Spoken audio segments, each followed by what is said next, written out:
సింగరేణిలో డిపెండెంట్ కార్మికుల నియామకాల జోలికి వస్తే చూస్తూ ఊరుకోమన్నారు జాగృతి చీఫ్ కల్వకుంట్ల కవిత. కార్మికుల నియామకాలపై విజిలెన్స్, ఏసీబీ విచారణ చేస్తామని ప్రభుత్వం చెప్పడంపై కవిత ఫైర్ అయ్యారు. కార్మికుల నియామకాలపై కాదు, ప్రభుత్వ అవినీతికి సిద్ధమా అంటూ భట్టి విక్రమార్కకు సవాల్ విసిరారు. నైని బ్లాక్ అవినీతి బాగోతాన్ని బయటపెట్టడంతోనే కార్మికులపై భట్టి విక్రమార్క ఆక్రోశం పెంచుకున్నారని కవిత ఆరోపించారు.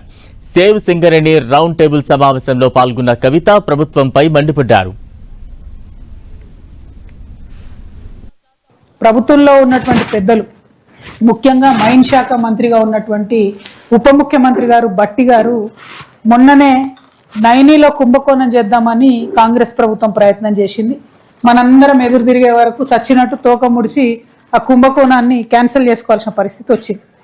ఆ బాధతోని, ఆ ఆక్రోషంతోని ఇవాళ కార్మికుల మీద పడ్డది కాంగ్రెస్ ప్రభుత్వం తప్పితే ఇంకోటి కాదు.